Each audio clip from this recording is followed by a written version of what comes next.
Moja životna misija jeste da povežem ljude, životinje i prirodu. I to je nešto što je mene pokretalo od detinjstva, nešto što sam čitavog života tragao kako da to uradim efikasnije, efektivnije, bolje. I puno edukacija sam prošao, različitih projekt menadžerskih edukacija, komunikacijskih edukacija, puno veština stekao kako se pišu saopštenja, kako se govori, kako se radi ovo, kako se radi ono. Međutim, nešto mi je falilo, nešto mi je nedostajalo da još efikasnije i bolje radim i to nešto sam našao na NLP-u. Tu sam shvatio da iza veština koje učimo stoje pre svega naša uverenja.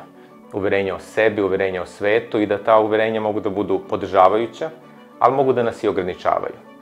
I promena tih uverenja može u stvari da kreira čudo. Može da pokrene lavinu novih veština, novih znanja, novih ponašanja koje će stvoriti naravno nove rezultate i ciljeve. I to otkriće da smo mi bića koji imaju različite identitete iz kojih proističu različite uverenja i da sami možemo kreirati svoje uverenje koje će nas podržavati na putu, jeste nešto što je meni i danas pomoglo da svoje ciljeve i svoju misiju ostvarujem mnogo efikasnije i mnogo bolje. I to je ono što sam tražio na NLP-u i to sam i dobio.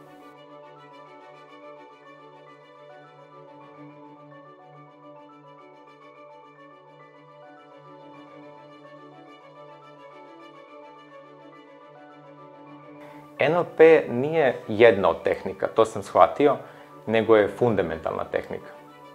Fundamentalna tehnika zato što daje odgovor na jedno jednostavno pitanje kako smo mi uopšte satkani. Kako smo mi kao pojedinci satkani, kakva je naša struktura, kako je sastavljena jedna organizacija, u krajnjem slučaju kako je sastavljeno jedno društvo.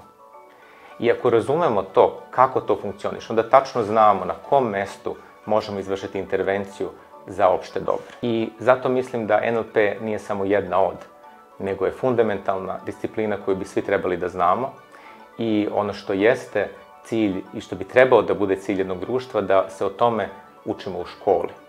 Da učimo u osnovnoj, i to nižim razredima, višim razredima i srednjoj školi i potpuno sam uveren da ako bismo uveli NLP u svakodnevni život, da bismo mi napravili bolji svet, jer bi svako bio bolji za sebe, a onda samim tim bolji za sve one koji su u okruženju i za sve one čije živote imaju privilegiju da na ovaj ili onaj način dotaknu.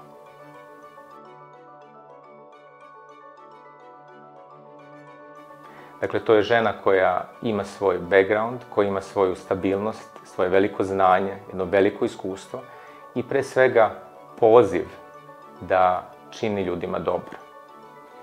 I kada pomislim na nju, pomislim stvarno na osobu koja je tolike živote unapredila i promenila, koja je toliko dece usrećila menjajući njihove roditelje. I ja lično sam zaista toj ženi beskrajno zahvalan na svem onome što je pružila i meni, ali što pruža čitavom svetu.